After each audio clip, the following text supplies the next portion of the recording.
ফের ডেঙ্গি আক্রান্তের মৃত্যু। উত্তর কলকাতায় বটতলায় 4 বছরের এক শিশু কন্যা ডেঙ্গিতে আক্রান্ত হয়ে মৃত্যু হয়েছে। বেলেঘাটা ডিভাইন নার্সিং হোম থেকে তাকে রেফার করা হয়েছিল অ্যাপোলো হাসপাতালে। এ সম্পর্কে আরো জানবো, ঝিলাম করঞ্চা এই মুহূর্তে রয়েছেন টেলিফোন লাইনে। ঝিলাম, কি জানা যাচ্ছে, কতদিন ধরে ডেঙ্গিতে আক্রান্ত হয়েছিল ওই শিশু কন্যা এবং কি অবস্থা হয়েছিল, কি জানা যাচ্ছে হাসপাতাল সূত্রে? যেটা জানা যাচ্ছে হাসপাতাল সূত্রে যে গতকাল মৃত্যু হয়েছে 4 বছরের এই শিশু কন্যার। তবে 28 তারিখ তাকে অ্যাপোলো হাসপাতালে যখন স্থানান্তরিত করা হয় রাত 11টা নাগাদ, তখন তার শারীরিক অবস্থা অত্যন্ত সংকটজনক ছিল। শরীরের ভিতরে বিভিন্ন জায়গায় তার ইন্টারনাল ব্লিডিং হচ্ছিল, লিকেজ, ক্যাপিলারি লিকেজ হচ্ছিল এবং একই সঙ্গে ডেঙ্গি শক সিন্ড্রোমের পরিস্থিতি ছিল, যেমনটা হাসপাতাল সূত্রে জানা যাচ্ছে। এবং তার আগে এই উত্তর কলকাতার ডিভাইন নার্সিং হোমে তার চিকিৎসা চলছিল। তবে কতদিন ধরে চিকিৎসা চলছিল সেই তথ্য অ্যাপোলো হাসপাতাল সূত্রে না জানা গেলেও সেই হাসপাতালে চিকিৎসা চলাকালীন তার টেস্ট করে ডেঙ্গি NH1 পজিটিভ রিপোর্ট আসে।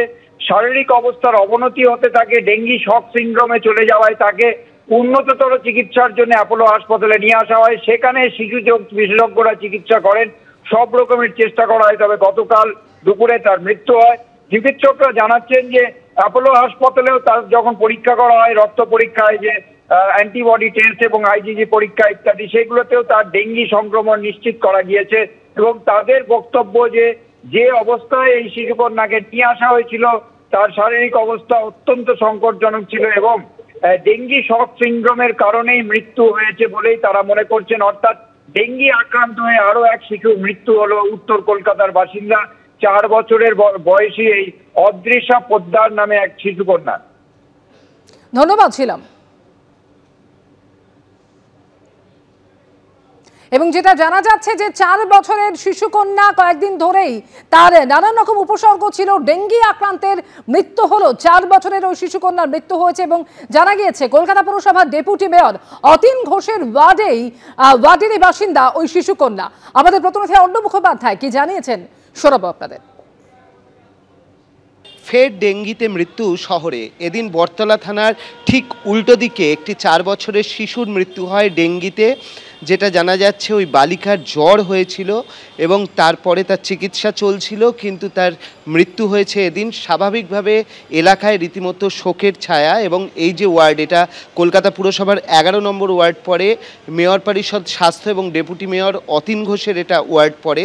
স্বাভাবিকভাবে পুরসভার কাছে তথ্য এসছে ইতিমধ্যেই এবং পাশের যিনি কাউন্সিলর রয়েছেন তিনি এবং স্থানীয় যারা রয়েছেন অতীন ঘোষের যারা প্রতিনিধি, তারা ঘটনাস্থলে গিয়েছেন এবং এলাকায় কিন্তু একটা শোকের ছায়া। তার কারণ 4 বছরের এই শিশু, তার মৃত্যু হয়েছে এরকম একটি ডেঙ্গির ঘটনায় মৃত্যু হয়েছে। কিভাবে এই ঘটনাটি ঘটেছে, তার কোথায় চিকিৎসা হচ্ছিল, কি তার সিমটম ছিল, এই পুরো বিষয়টি কিন্তু কলকাতা পুরসভা খতিয়ে দেখছে। ক্যামেরায় শুভঙ্কর লাহার সঙ্গে অর্ণব মুখোপাধ্যায়, ABP আনন্দ, কলকাতা। চোখ রাখবো আবহাওয়ার খবরে। আজ কলকাতায় মুষলধারায় বৃষ্টি। দুপুরে কলকাতার বিভিন্ন প্রান্তে প্রবল বৃষ্টি হয়। কলকাতার পাশাপাশি বাঁকুড়া, হাওড়া, হুগলি, পশ্চিম মেদিনীপুর, পূর্ব বর্ধমানে হলুদ সতর্কতা জারি হয়েছে। এই জেলাগুলিতে 30 থেকে 40 কিলোমিটার বেগে ঝোড়ো হাওয়া বইতে পারে। কাল কালিম্পং, দার্জিলিং, জলপাইগুড়ি, আলিপুরদুয়ারে লাল সতর্কতা জারি হয়েছে, অর্থাৎ ভারী থেকে অতি ভারী বৃষ্টির সম্ভাবনা রয়েছে। কোচবিহার এবং উত্তর 24 পরগনাতেও কমলা সতর্কতা জারি হয়েছে। বৃষ্টি হতে পারে বলে জানাচ্ছে আবহাওয়া দপ্তর। সাইক্লোন মান্থার, যেটা ডিপ্রেশনে পরিণত হয়েছিল, সেটি আজ সকালে সুস্পষ্ট নিম্নচাপে ওয়েলমার্ক লো প্রেশার এরিয়ায় পরিণত হয়েছে। আর এটি এখন আমাদের ইস্ট বিদর্ভা, পূর্ব বিদর্ভা এবং ছত্তিশগড়ের কাছাকাছি, সংলগ্ন ছত্তিশগড়ের কাছাকাছি রয়েছে। আর এটা উত্তর দিকে ক্রমশ সরে যাবে। আমাদের রাজ্যের বিশেষত উত্তরবঙ্গে প্রচুর পরিমাণে জলীয় বাষ্প প্রবাহিত হওয়ার সম্ভাবনা রয়েছে, যার জন্য আমরা আগে থেকে যেটা বলেছি, উত্তরবঙ্গে আজ এবং কাল, আজকের থেকে কালকে এবং 1 তারিখ সকাল পর্যন্ত উত্তরবঙ্গে বৃষ্টিপাতের সম্ভাবনা ক্রমশ বাড়বে।